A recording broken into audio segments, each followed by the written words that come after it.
It's easy to get lost. This is The Revenue Maze, and I'm Valerie Cobb. Join me as we navigate the halls, dead ends, and U-turns on your path towards upward growth trajectory. The Revenue Maze is sponsored by Revenue North Star, guidance and execution through fractional revenue leadership, uncovering hidden revenues, and empowering small business growth through process-driven sales customized to your company environment. Welcome, everybody, to another great episode of The Revenue Maze. This guest is going to be so fun. And if nothing else, because he's a world traveler for sure. I mean, he's lived in some of the coolest places ever. From Sweden originally, and lived in London, and has a fondness for Brazil because that's where he hails currently. And he was able to help create the largest online marketplace for consumer credit in Brazil.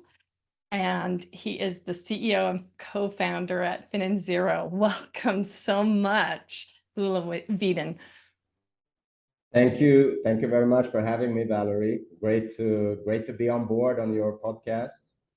There are so many cool things that are going to come out in this podcast. But before we do that, and the coolest thing is obviously you're going to help us a little bit today, right? It's just one thing that you can tell the listeners and viewers to help them get out of the revenue maze. We start off right away there. Yeah. We always have to start off with that. That's the premise of the show. Yeah. No, for me, we've been building this business for more than 6 years now. And for me, it's patience, trust in your business model, and don't think about short-term fix. We're a marketplace, like you said, always put the customer first. We have, always present all your options on our marketplace, not thinking about short-term fixes, and have the real long-term thinking, basically. Long-term, I love it. So, so a lot of people don't know your complete history, and we'll come through that, but when we talk about having that long term, what are you looking at for the long term? You've got to be able to stay in it for the long haul. So how have you been able to do that? Yeah, no, for us, we set out from the beginning to build a strong consumer brand. We're extremely consumer facing business. And build a brand, especially in a country the size of Brazil, takes time, and it's risky in the beginning. And then I'm talking not only building a brand with online media, but also a real offline top of mind brand.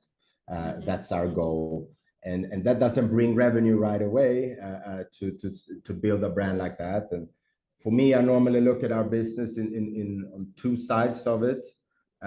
So you have the fuel or the customer acquisition side, the brand building side, and then you have the engine room or the platform, the engine, as I like to call it. For us, it's the marketplace. We have a lot of lenders connected there, over 70 of them. So banks and FinTechs. And this takes time, it's definitely a long-term thing to put the customer first, because we don't want to have a platform with 3 partners. We just try to cover the whole spectra of Brazilian credit or lenders, basically. Yeah. So that can translate to multiple businesses saying to make sure that you keep that customer first and know that it's going to take time to build that customer base, right? And before you get to revenue, well, you probably have revenue before you get to maybe profit, right? Sometimes you have revenue coming in. Revenue we got. Break even, not yet. Yeah. Well, and it's an interesting story because a lot of times in the past, some of the past guests on the podcast have sort of mentioned, being gritty and staying with it, right? And you're talking about a 6-year journey right now for just this part of it, but you've had other things in your past that you've had to stick through for a while to have that work out as well for you. And so I know that we would love to hear a little bit about how you got to where you are today with FinanZero, because it didn't start 6 years, it started prior to 6 years ago, right? Yeah, I mean, that's the fun story. true, true. My Brazilian adventure started 12 years ago now. Yeah. So yeah, on the personal level, I came to Brazil 2004 for a few months backpacking. I ended up in later in my professional career in London, met a Brazilian woman who is now my wife and the mother of my 2-year-old. We decided in 2010 to try Sao Paulo. I moved here. Then I managed to have a transfer with a multinational company, but I felt pretty much from year one that it was a very buzzing startup scene here and something that I really wanted to try. Was looking at different opportunities, but then in 2015 I could take the step into the startup world here in Brazil. Yeah, the journey started way before we founded FinanZero. But now Brazil is my home for 12 years, and for sure it will be my first or second home for the rest of my life. I love it here. And it's been very interesting when we were talking before, and just even before getting on this show, I love the whole global aspect of some of the people that I get to meet for this show, right?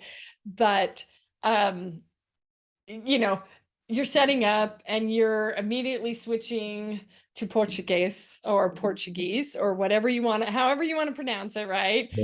To some of the people that you were talking to for the setup. And then and then you're speaking immediately in English to me. And then you're moving in, and you're from Sweden. So it's like, Yeah, it's a so, mix. At home, we have 3 languages now. uh, but when you start looking at the customer first, there has been some roots that basically came from some of the things that you learned prior to doing FinanZero and helping people with their credit and being the largest. And sometimes you say it's a small deal, and we talked a little bit about helping some people in in a lane that some of the other credit does not do. And you kind of notice that as you entered Brazil from your past haunts and in global work that you did before, right?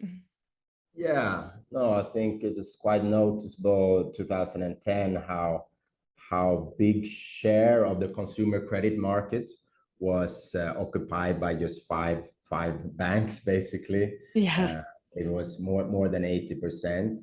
So to have an online marketplace and try to bring a bit of transparency, it's something that I believe was very needed, and it was a very strong market opportunity for this business model. And now this year we reached 1.5 million applications per month. So we see that I believe the Brazilian consumers agree with that. that's the that's the important part, because when you're obviously doing a new business, it needs to align with somebody who wants whatever it is, right? It's solving a challenge in the globe, in the world, whatever it is that is happening. So yeah, and you were telling me about a story, and I'm trying to remember ah the exact story behind it. But we talked about it being a bit of a crystal ball, like almost like in the United States, Yeah. where there's lending tree and there's all those other things, but Yeah, nobody exactly. has a crystal Yeah, ball, yeah. No, right? no, no. Yeah, yeah. Very, very true. And this, I mean, I have actually also Swedish co-founders of the business, and they had experience from a very extremely mature market like Sweden and Scandinavia, actually. So we knew that with setting up the business, although the size of the market and, like I say, the maturity of the how digital the market was, and also with these five big banks having such a big part of the market, we could still, we still had some kind of crystal ball to know that, hey, this business model really works, because there's only one direction the market is going, and then that's becoming more digital, or 100% digital, as it almost is now. So that helped a lot. I mean, I was the person on the ground here, setting up the team and so on, but I had my co-founders with the first-hand experience from Norway and Sweden with the same business model, and that always helped, gave us confidence, and as well, like I was talking about long-term thinking and believing, putting the customer first and so on, and that's what we had seen in mature market previously. So that Yeah. definitely helped to kind of keep going, and don't look for the short term fixes or revenue or so on. Yeah, yeah. So there's a lot of times in revenue we look at different growth strategies, right? So in growth strategies, there's can be complementary strategies, there can be completely different markets, period. There's and then within that there is ways to expand geographically or whatever. So basically you picked a winning model and then knew it would translate to a new geographic area that hadn't been tapped into. So that's pretty cool, especially because it was already sort of something that needed and it was up and coming and in that area. Yeah, I Yeah. definitely believe so. And when we started, we had more geographical restrictions, because a lot of our customers that we then sent to our bank partners, they were limited, because at one part of the origination of the loan, or getting the credit, you had to go to a bank agency to actually sign the contract. So it's kind of half digital, half offline, and Yeah. that we have moved away from by now completely. And then, of course, that opens up all of Brazil with 200 plus million citizens. Yeah, it is. It's a fascinating market. I have had my eye on Brazil and what has been going on. There's a it's Mark. His name is Mark Parrott. He Meta Trends. He wrote the book Meta Trends, and he definitely uses some up and coming trends and he used to be Wall Street and all of those things, but use some of those up and coming trends that are happening in South America, Mexico, the region that sometimes people don't notice or pay attention to as often as they'll say, well, okay, is it China? Is it Yeah. maybe even North America versus, well, and Mexico, excuse me, is North America, but you know what I mean. And so you've kind of gone in and gone, oh my gosh, yeah, this would be great. And of course, the Olympics were in Brazil, so it kind of Yeah, we put it. had since I moved, we had the 2014 World Cup, and then 2016 Olympics. It's been a lot of eyes on Brazil, definitely. I mean, it's been chaotic as well, on political situation and so on, but it's been a very exciting time for sure. And like you said, to look at Latin America, or as an example, and look at Brazil as an example, I've been amazed with the fintech. They call it the fintech wave that happened here over the last 6 7 years, and actually backed really strongly by the central bank, and wanting innovation in the market and so on. I mean, some of the solutions here are ahead of Scandinavia now. So I think it's really accelerated, and it's been extremely exciting to build the business at the same time as you see the country really evolving, and also in terms of venture capital coming in, and you know, global or other entrepreneurs coming in from outside and starting up a lot of businesses and a lot of new unicorns here in the market. Yeah, yeah. So I don't know if you're familiar with Blue Ocean. I think it's Blue Ocean Strategy.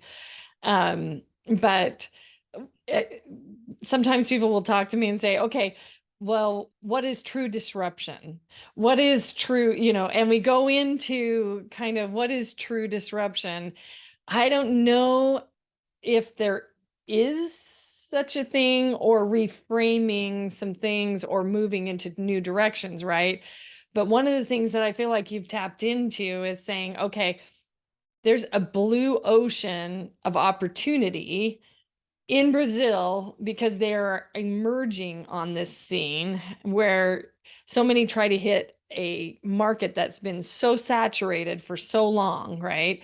And we also know from I follow ITR economics. It's here in the it's global, but it's here in the US. And I really like them because they do talk about they've been 93% accurate over 100 years, right? And so there's a small margin of error in there, but if you watch the trends, you knew that infrastructure projects and financial, all of that is part of that, and not just construction, but all of everything.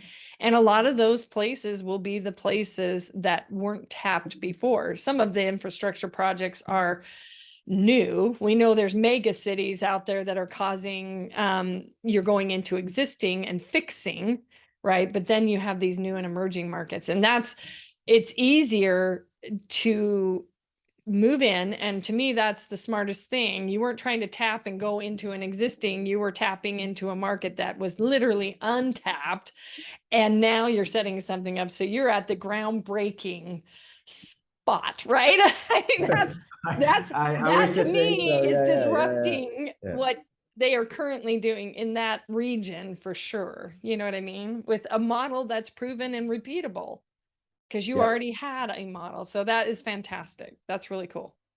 Yeah. No, we definitely had to tropicalize it, or you know, the financial market here, or the consumer credit market here, is very different. But yeah, it helped us. You know, you had the potential. You know that you could go in and really disrupt, but at the same time, the crystal ball. So it helped, especially in those first, say, 2 years when you're starting up, and it's a lot about you know, raising funds and so on, and proving the business model and so on. But we kept to it.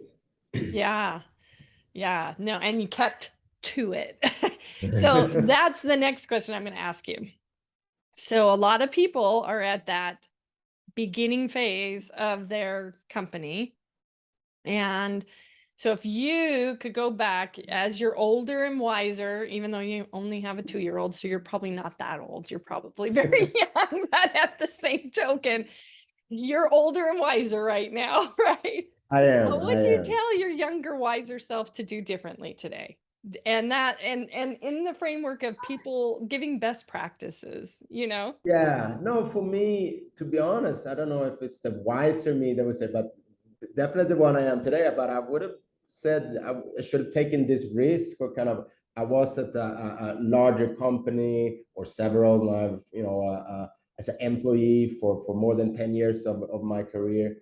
I would have said, hey, you should have taken this risk earlier to go into the entry, you know, the way of the entrepreneur and so on. So and in the startup thing, I really felt, the right expression, but felt at home with starting the business from zero.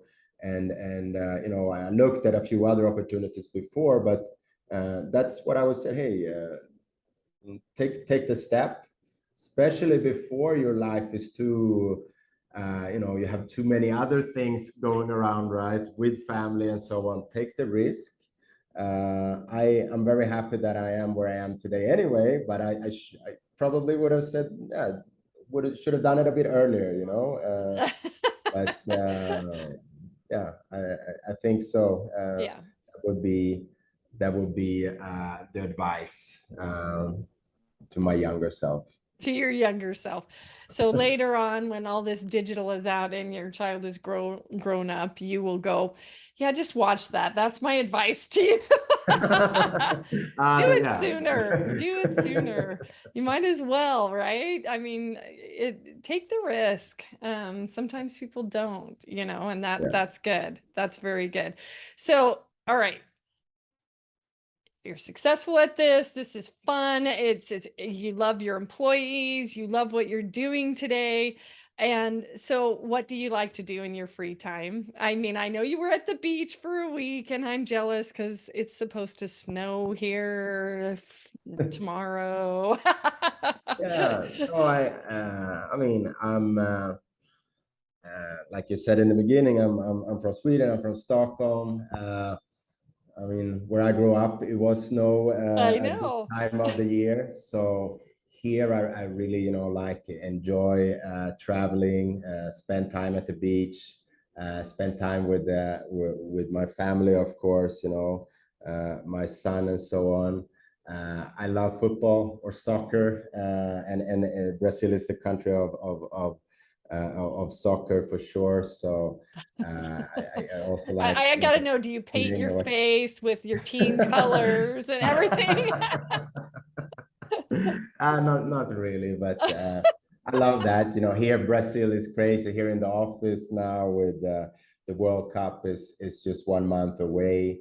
Yeah. It's a football or soccer craziness going on right now. Yeah. So that is something that I really enjoy, how football brings together to be honest, a very divided population here, but football is something that everyone can agree on, especially now when it's the national team in the World Cup. So Yeah. that's what I love, and I love traveling in general as well, and just exploring the world outside Brazil as well. Yeah, yeah. And then you have this darling 2-year-old and this amazing wife. And so then who is your mentor? Who's your favorite? If you were to pick a mentor, who would that be? Ah, that's a difficult question. I think I haven't had one for my whole journey here, but definitely some people on board on the business that you talk about that kind of been there, done that. Yeah. That helps a lot with building a business, because it could be very lonely at times. Yes. Being the CEO and also having co-founders on the other side of the world. I have my amazing team here, of course, Mhm. but yeah, that will be some of the people on board on the business, but more as an investor and part of the board and so on, that helped me a lot. Yeah. So then, I don't know if many people say that, but my father is someone that I still have a very good contact with and talk with a lot. It's Yeah. really important, I think, when you build a business, to talk to someone completely non-connected, right? And that you Yeah. can complain to and ask for advice and something. My father, he built a business starting in the 70s, and he retired about 15 years ago, but Mhm. it was programming consultants, but he reached also, a good size of the company with 60, 70 programmers and so on. So Wow. he's been my mentor as well, for sure. I love how you said that because I in one of my full-time equivalents, we had what we called superhero day, and you were supposed to dress up as your favorite superhero. So I wore a t-shirt that said, I love my mom, you know, because and my dad as well, but they have been great.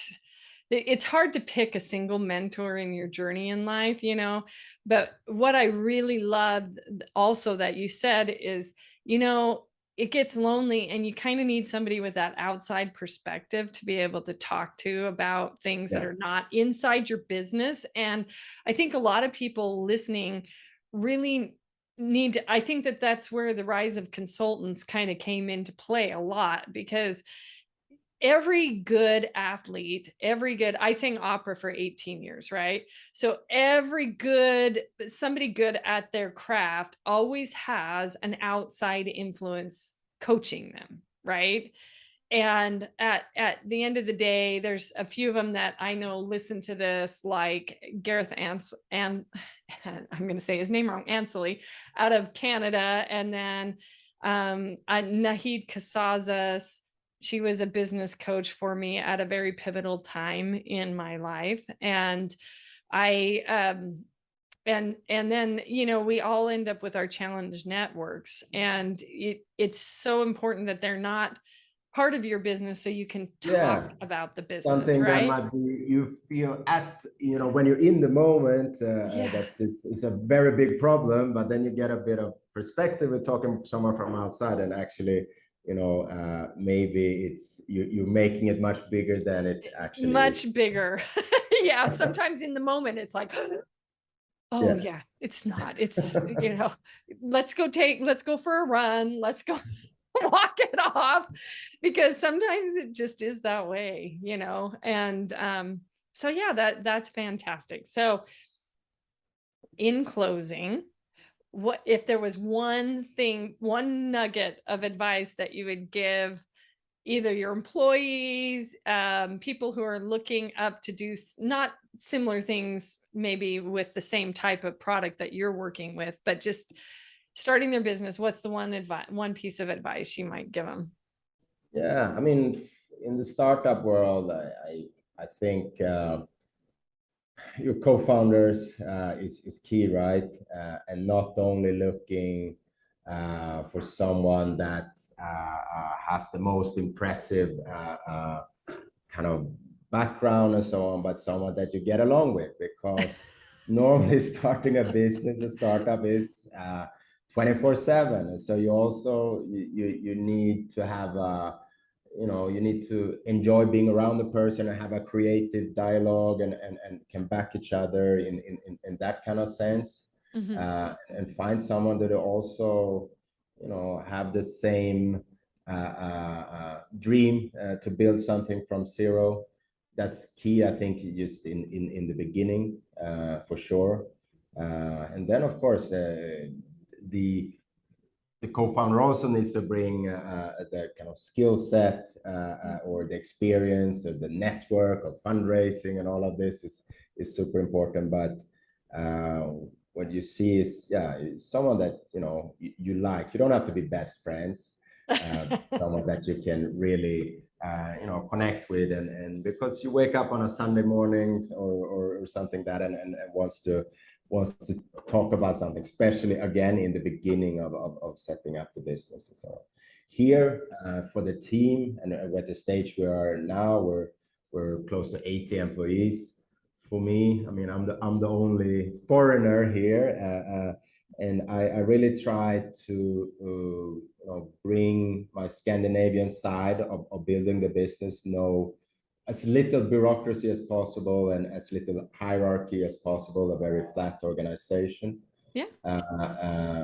And we one thing that we have, which I like I said, 80 employees, and we have a leadership group of 22 people. So kind of Yeah. 25% of the company are in the leadership group, Yeah. because they have a small team, or kind of as a manager, partnership manager, or whatever it is. But that Yeah. is also something to bring. Have a organization with a big leadership group is something that really worked for us. You Yeah. feel a very different ownership from everyone, and then also, you know, a different communication from my point of view as well, because otherwise it could be, especially now after the pandemic, home office and all of this, that you it's hard when your company's growing, right, to keep in touch with everyone. Yeah. And I think you said you hate home office. You like being in an Yeah, I mean, office. in the sense that I see the benefits, and we have people that live, you know, can communicate 2 hours to get to the office, Sure, 2 hours to sure. get back home. So it's not that I hate the No, concept, you but for me, I hate it. personally, you. I really suffered, you know, during the pandemic, because it gives me energy to talk to people, and Yeah. I love building the team and motivate people, and that relationship is something that you know, makes me smile, and makes me love going to work. So it was really tough to be at home for almost a year here in Yeah. Brazil. It's yeah, in that sense, I definitely hate home office. I was going to say, so for those that are listening, not his employees, just him is what I meant. It's not, we're not going down the track of, we're not going down to hybrid workforces and all that kind of stuff that it seemed to be a hot topic today. Yeah, for sure. So yeah, no. And if you're just listening, yeah, um, it does energize you, and you definitely smile a ton when you're engaging with people, right? So I totally get it. You get cues. It's hard because I work virtually globally, right? And all the different time zones, and some of those people I just get to know and love them dearly. I wish I could meet them in person, and maybe that Yeah, shows yeah. my age. Hopefully you can, but Eventually, in the hopefully I future, can, yeah. right? But it's one of those things that you feel that vibe, you feel that connection a lot deeper, Yeah, I no, think. I like the local part of it, and then of course, like as a co-founders, investors in Europe, and it's a very big part of building the business and communicating around the business is digital, but the nitty-gritty part of it, and building and really feeling the business here with the team. I live just a few minutes away from the office as well, so I can really feel the connection with the team, and be here most of the time, basically. Yeah, yeah. Well, that is fantastic. So people will want to connect with you, and you can say it in Portuguese and you can say it in English so that we have both covered. And if you want to do it in Swedish upside down as well, you can tell us where can they get a hold of you, and and learn more about FinanZero and all of what you're doing. Yeah. I mean, that would be great to connect with your listeners and so on. I think LinkedIn is the best way. And like I say, FinanZero. My name Ulle, or Olle Widén, Widén. But please, I mean, for me, the main platform that I connect with people worldwide is LinkedIn, to be honest. Yeah. And we'll, I mean, to find out more about us, please, or me and us, please enter in contact. And there's also, you know, a bit of material online in English as well, in different publications. A lot of it is in Portuguese, though. Yeah. But yeah, it's been a wonderful journey so far, and I would love to share more if someone is interested in looking at Brazil, to move here, or to invest here, or to start a business, or a Brazilian living abroad thinking about, moving back. This is something I love, connecting with people with interest, especially then, of course, in the startup or the fintech scene here in Brazil.